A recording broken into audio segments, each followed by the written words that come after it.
Welcome back for part 3 of our 2024 fall RV trip up through New England. Hopefully you've already viewed parts 1 and 2 so you know what this trip is about. This part 3 covers our travels further across Maine to the little town of Lubec. There we stayed at the Sunset Point, which is the easternmost campground in the United States.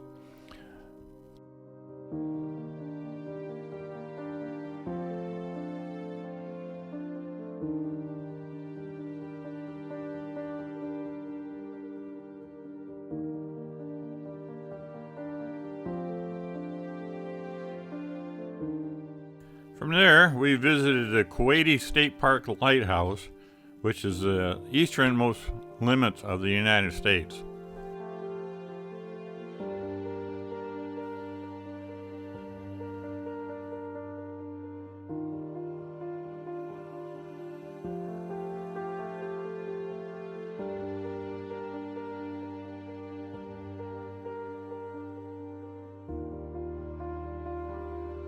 The following day, we drove over to Campobello Island, which is jointly owned by Canada and the United States, and you need a passport to cross the bridge to visit there.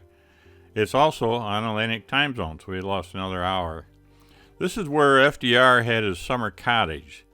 If you can call a house with 34 rooms, 18 bedrooms, and 7 fireplaces a cottage. The island is about 10 miles by 3 miles wide. And while there's another building where we had tea with Eleanor. That was an event where they talked all about the Roosevelts.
After having our tea and cookies, we headed up to the Head Harbor Lighthouse.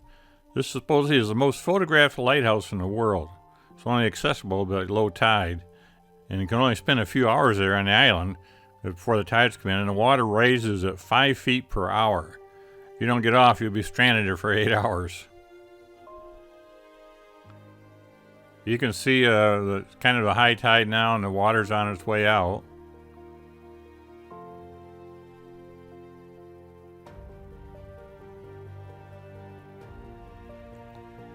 And they warn you, incoming tide rises 5 feet per hour.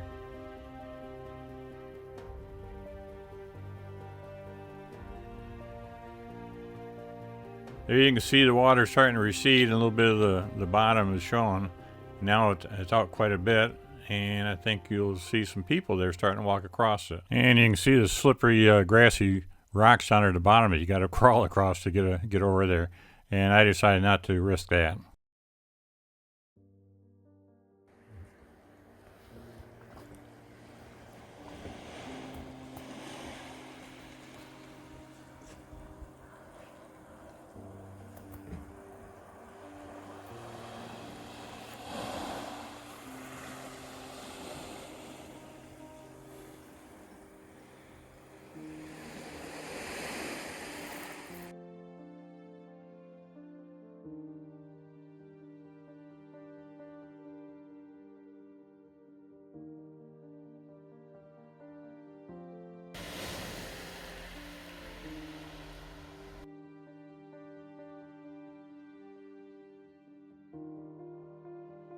Leaving the island, we had one more lighthouse to look at, and that was the Mulholland Point Lighthouse, which is directly across the bay from the town of Lubec.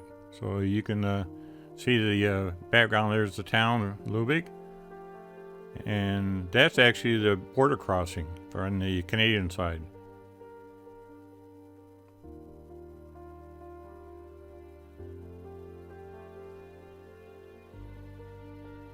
That's the bridge you cross to get to the island.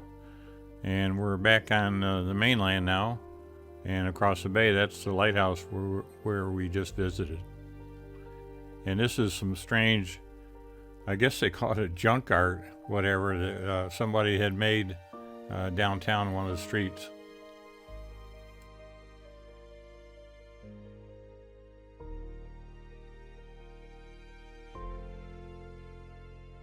When we were leaving the campground one day, we noticed across the street the sign said Monica's Chocolates. So, of course, we decided to go over and see what it was all about. And while in there, it's like a little gift shop. We actually met Monica, the lady that owns the place. And she asked us if we wanted to see how they made candy. We said sure. So she took us downstairs to the basement where they had, she had maybe half a dozen gals working, and they were hand making all this candy. And it was, she's from Peru, so all the products and the recipe came from Peru with her. It was quite interesting to see the process that they go through. And she actually, I guess, marinates this chocolate for like over 6 months to maybe almost a year. Kind of like in a wine-based solution. And of course, she gave us a sample to try, and then, of course, we had to go buy some on the way out. And those are some chocolate lobsters. Our next adventure leaving Lubeck was to make the crossing into Canada, and that was an adventure. When you know it, we got selected to pull over and go to a little waiting room while they decided to search our coach and the truck in every little nook and cranny. So all went fine. It took about an hour, and they let us go on our way. I mean, hey, that's their job, so I didn't have no problem with it. Our first stop was another Harvest Host location, which had to be advertised as a blueberry farm. However, more of a small engine repair shop, and they had a little storefront where they sold all kinds of blueberry products out there, which was nice, and it was a free night camping in their parking lot. And they had this little, they called it a fish ladder across the street, which was interesting, where the fish can get around and bypass the dam that they have there and get into the higher waters. Although at the time, we didn't see any fish climbing the ladder.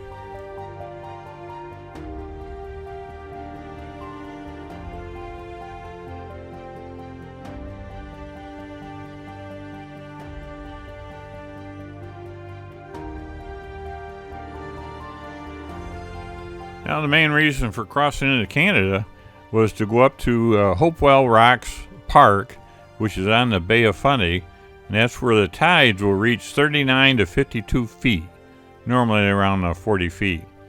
And they come in about a 6-hour interval. So that was quite interesting. That was the prime focus of going up here.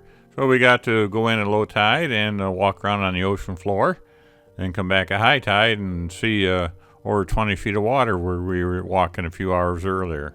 We arrived the first day just as the park was closing, so we didn't get to go in, but we did come back the following day, and you had to take this quarter-mile hike through the woods to get down. Then you climb down these stairs. I think she said there's like 100+ stairs you had to climb down to get down to the beach. And this is it going towards low tide. I don't think it was fully out yet, but it was out quite a bit. And you got to be careful where you walk, because it can get there's some real muddy spots and slippery grass and that. There's a lot of people there. I guess this is quite popular. There's the set of stairs you have to climb down to get down to the beach. And you can see it looks a little muddy. I was quite surprised how many people were there. In fact, as we were leaving, there was a tour bus showed up with, I'll say, a bunch of Orientals, and they all were going down as we were coming up. We did this, I believe it was like around 9 o'clock in the morning. And then we came back around, I think it was 3:30, 4 o'clock in the afternoon, just to take pictures of the water at high tide.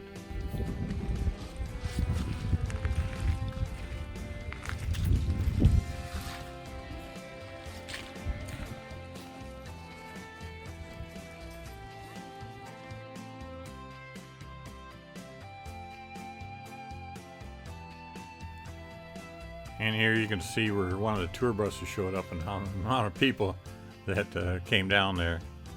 And they do have an app you can look at, plus they had this big sign there that told you when low tide and high tide was. And then, of course, they got a gift shop up at the top and a restaurant you can stop and get something to eat. Kind of interesting, they had these foot or shoe washing stations set around, and even a place to wash your dog off if you had a pet with you. They had a very interesting pattern of pavers out there. They were perfectly flat, but when you look at them, they look kind of rolling tile. Very deceiving.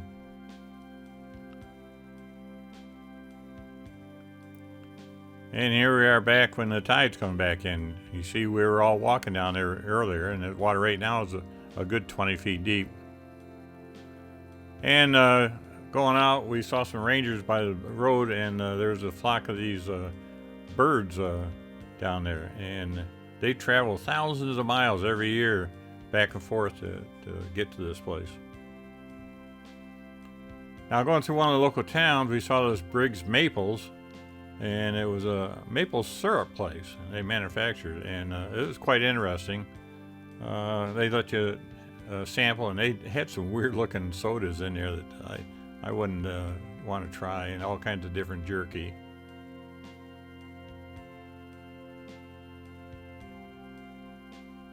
And I did get a bottle of this bourbon barrel or bourbon aged maple syrup, and it was pretty good. Slime liquor, grass soda. Now that is one barrel of 154 liters of maple syrup. And we stopped at this little local Italian restaurant, and that was the building across the street from it. Kind of neat. And we did spot this train museum, I guess is in progress of being built. So I stopped, then he stayed in the truck. I walked around, took some pictures of the trains. And now off to the right, that's an RV, and that's an off-the-road one.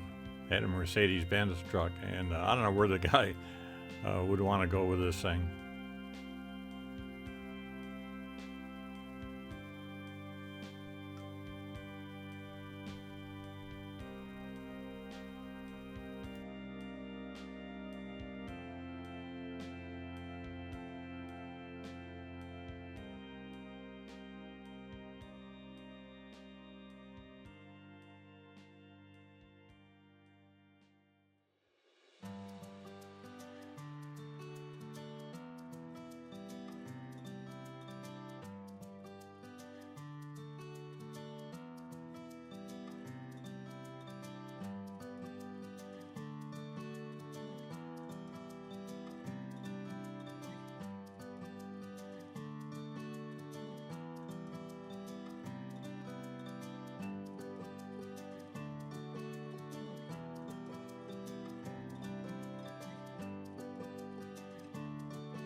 We were actually headed into town to get something to eat and saw the sign about another lighthouse, so we took the little side road and drove out there to look at it. And we got this close to it, and they wanted like $20 or $30 a head just to go over and look at it. So I just took a picture and we left. Now we got into town, and this is the boats in there next to a restaurant. You can see they're sitting on the ground propped up with some kind of supports.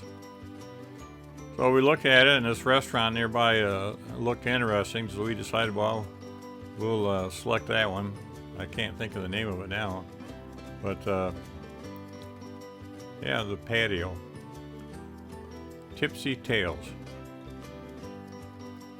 So we stopped in and, of course, had to get some more lobster related. I had some kind of lobster stew, and Denise had another lobster roll. Now, by the time we got through eating, it wasn't much more than a half an hour. You can see those boats were floating again. That's how fast that water comes in and out.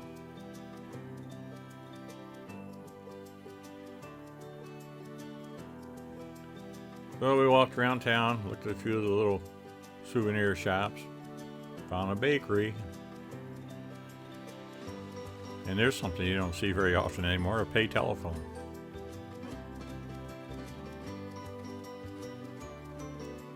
And another lobster restaurant.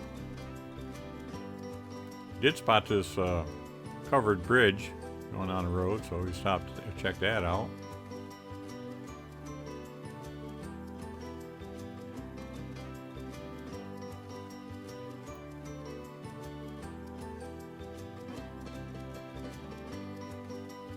I thought the construction of it was kind of interesting.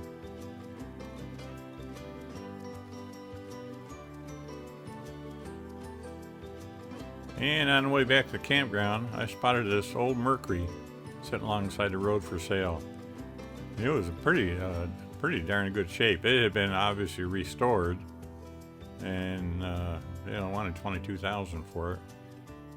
Which, when I looked at the condition of it, that might have been a little iffy, but it was kind of a neat looking car anyway. So here we are back at Hadley's Point campground.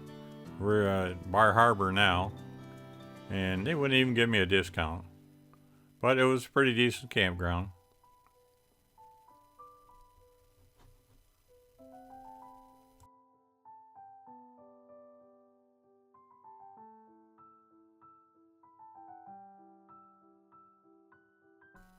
So we head into Bar Harbor, as they say, and found another restaurant. This isn't the same day, it's another day.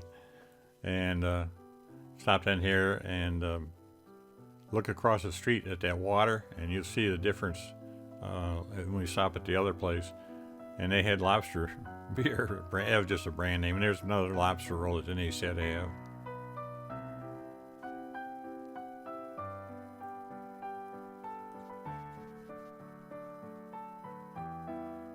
Now we go downtown Debbie's Bar Harbor.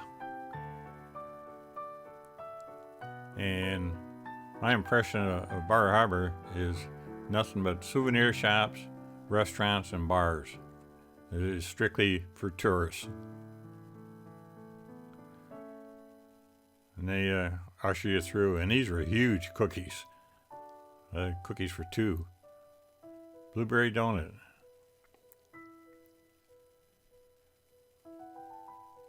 And blueberry lemon scones. Oh, there's one missing. Okay. So we walked down by the harbor.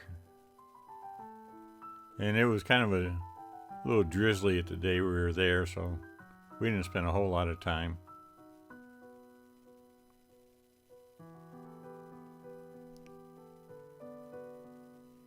Everything is lobster themed, that's for sure.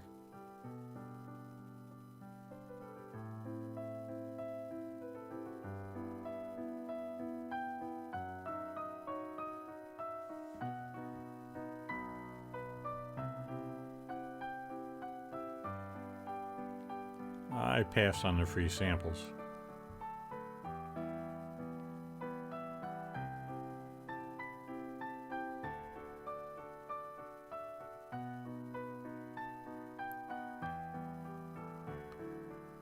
Everything is blueberry and lobster oriented. Organic maple syrup? Is there such a thing as a non-organic maple syrup? That's a new one on me. Oops, now where do these come from? There's that lost scone and blueberry donut. The following day, we head into the Acadia National Park, and it was interesting and not what I expected. There's only a small portion of the park where you actually drive along the coast and can see the waves and the rocks and everything. The rest of it was driving through woods, which Heck, I can go into Pennsylvania and see that. But it was pretty. The weather was nice, and I think it's like a 26-mile drive through the loop to get around the park. It's not all that big, and it's crowded. A lot of people there. In fact, in some of the photos off in the distance, you can see a cruise ships out there.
Now this is that same restaurant that I mentioned earlier, and you can see at low tide how far out that water recedes. So we went in and had more lobster. I think my wife had her fill of lobster rolls by the time we got through out of here. And we had actually what they call a lazy lobster. Basically what it is, it's all shelled, cut up, and cooked, and you don't even have to mess with the messy shells. And you can see the water now has come back in. Now another day we went down to this place called Young's Lobster Pound. I don't know why they call it pounds. And they were supposed to be quite well known for the best lobster rolls.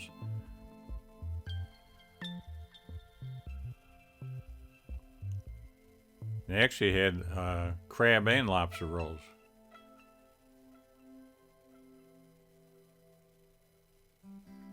So I finally broke down and had my, I think this was my first lobster roll we had on a trip, and probably the last ones that we had. And they don't skip on the lobster. They piled it on. You can see how much is on there. Yes, it was good. You can get a crab stir roll, $30. No, $31. So we're finally leaving New England now and heading back home, and stopped at this Spacious Skies campground. Not one I think I'd want to go back to. It was kind of tight getting around inside of it. But there's just a single overnight stay. We went from here, we went down to a KOA in New York, near Newburgh.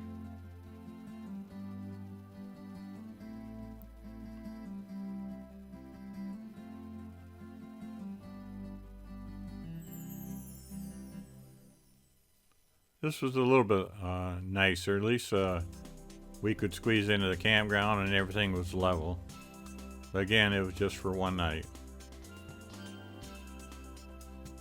Had everything we needed.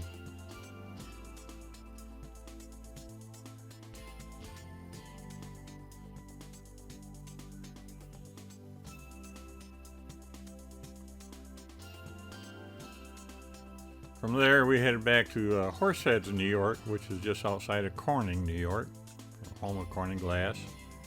And we spent a couple days there. I got family that lives up there. And we packed up and headed down to Harrisburg. And then we headed for the Natural Bridge Park down in Virginia. Actually, it's called Towns Natural Bridge, Virginia.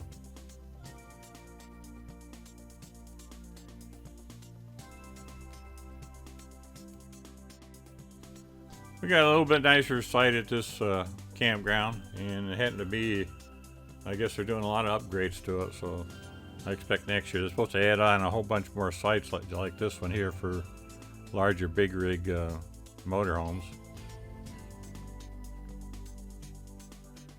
Then we headed over to the Natural Bridge State Park, and they got a big welcoming center there, and a lot of exhibits, and of course souvenirs to buy.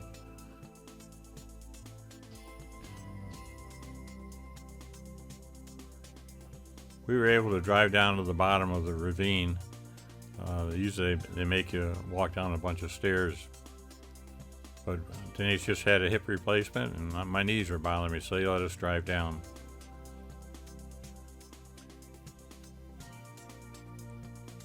And you do a little bit of hiking in there. There is a waterfalls, and I forget how far back it is. There's a sign here in a minute will tell us.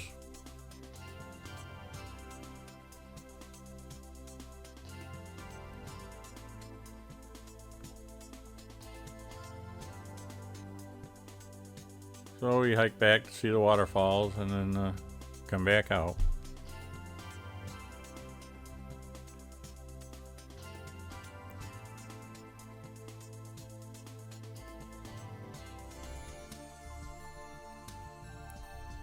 Well, there's a cave that we saw on the way out and had it marked. I guess they mined saltpeter for gunpowder, and that was a big thing back in the Revolutionary War.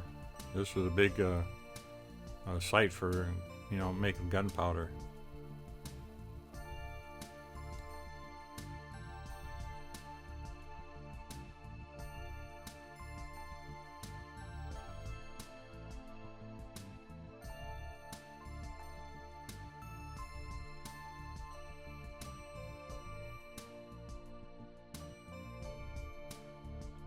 We had originally planned on going down to Mount Airy, where town of Maryberry is, and then down to Pigeon Forge, Tennessee. But this was right after Hurricane Helena, and Milton was on its way. And of course, Asheville and all that whole area was experiencing a lot of heavy flooding, and bridges were out, roads were out. So we made a detour after the Natural Bridge and went up backward to Richmond, Virginia area, and stayed at this Keystone Truck and Tractor Museum, which is an unbelievable place. It's well worth the visit. I mean, it sounds corny about trucks and tractors, but they had other things in there too. So we had a real nice stay there. They even let us stay an extra day.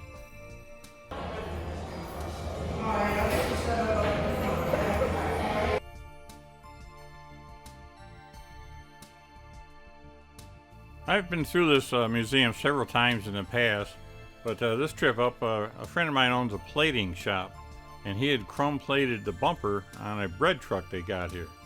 And this was a bread truck. I never seen one like this before. I thought it was pretty darn neat. Then next to it, they had an old milk truck, and next to it was an old coffee truck.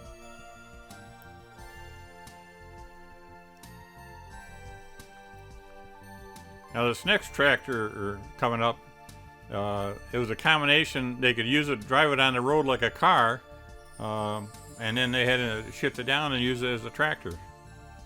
And it had quite a lot of other different types of trucks. And there's an old Russian tractor. You started it up using a blowtorch.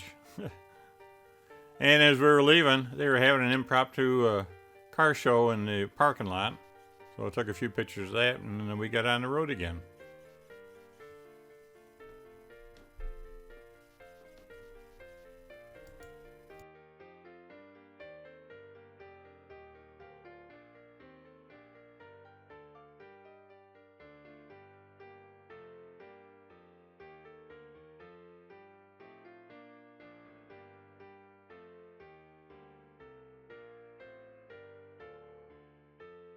Heading south down 95, we stopped at this Fayetteville RV resort, which is in actually Wade, North Carolina.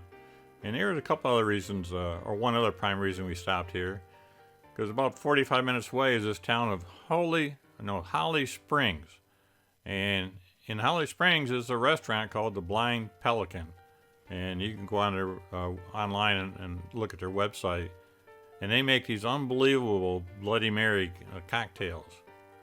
And they make it to customize it whatever way you want it. So Denise got one that has a lobster roll, shrimp, and what else they have on it?